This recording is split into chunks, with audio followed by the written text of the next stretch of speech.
I'm Lee Spencer, and I'm here with the Global Director of Ford Performance Motorsports, Mark Rushbrook. And new year, new car, new Mark. What's the biggest challenge for you in 2019?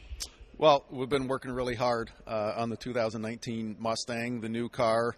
Got approval from NASCAR about halfway through last year for that. So once we got approval, it's been working hard to make sure that when we hit the track in Daytona this year that we've got fast Mustangs. It's important for the company, for the brand, for Mustang to be out there and performing well. And at the same time, as we've got the new car, we've also got a new set of rules for 2019 with some engine changes and some aero package changes. So we've been working alongside developing the new Mustang to develop it to the new rules. So it's going to be a challenge once it gets out on the track with a lot of new things. But we've got good teams and confident that they can get out there and get the job done. What area of the car at this point, especially with NASCAR going to tapered spacers on the open tracks and taking horsepower down to 550, where are you guys going to look for an advantage? Because at that point the engines are the power's about the same. You guys are going to have to look for an advantage somewhere else. Yeah, it's racing, so we look for advantages in every area.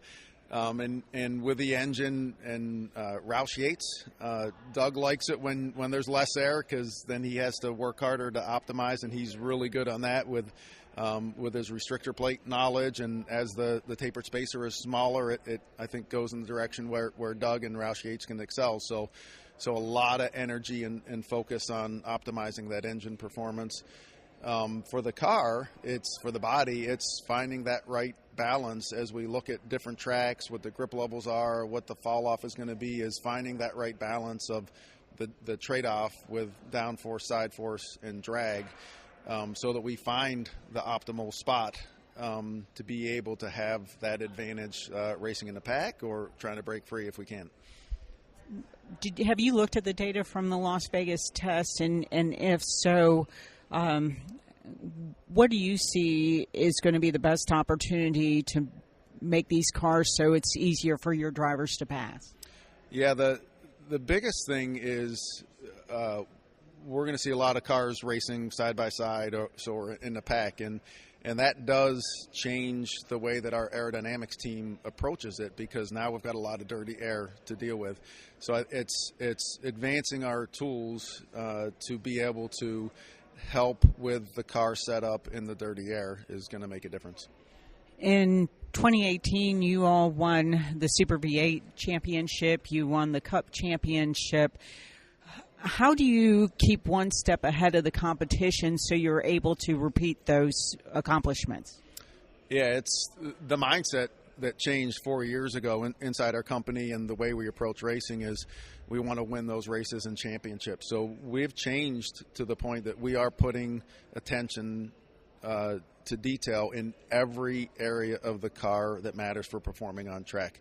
So we're not letting up in any series, in any technical area.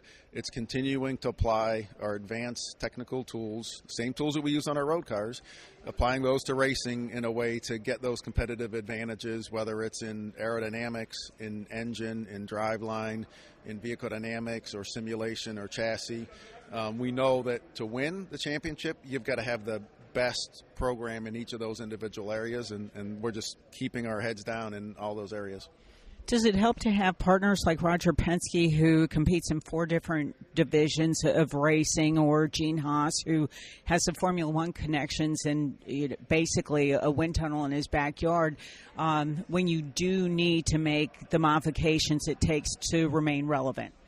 Yeah, we can't succeed as a company. We can't do this by ourselves. We certainly can't. That's part of success in racing, is finding the right partners and having strong, healthy, trusting relationships with those partners. And we've got great teams with Roush Fenway and Team Penske, Wood Brothers, Stewart Haas in front row, and Go Fast contributes as well to the program. So the teams, the engine partner with Roush Yates, we couldn't do this without Doug and the focus that he has to put great Ford Roush Yates power across all of our Mustangs. So it's keeping those partnerships and leveraging what's strong within them in terms of people and IP, but also the tools and specialties that they have.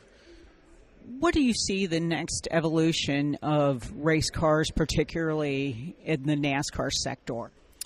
So I think what we have today in NASCAR, it's still a great sport.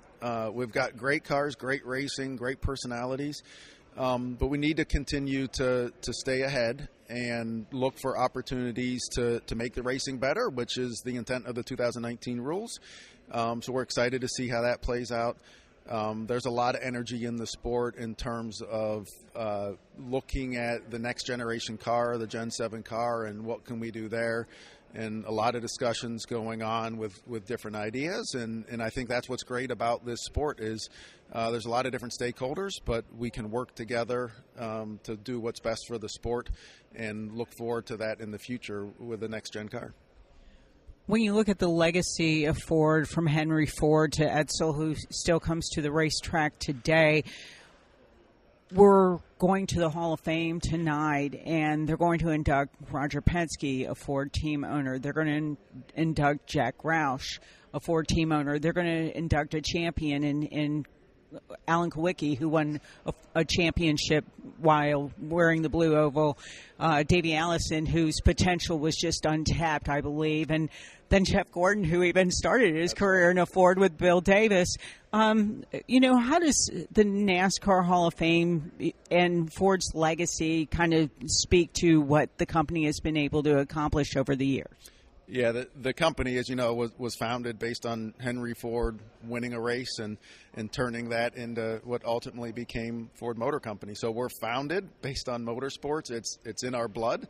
And there's so much passion inside our buildings with our employees, with our executives, within the Ford family. It's fantastic that Edsel gives us the time and passion shared with us to be at the track. He'll be with us tonight at the Hall of Fame. So it's going to be a very special night with that list of inductees that you went through to celebrate that, to celebrate their accomplishments, but to also know that we've had at least some small part in the journey with them, and really proud of them for being inducted into the Hall of Fame and proud we could be part of it. Really appreciate your time, Mark, and enjoy the evening. Thank you.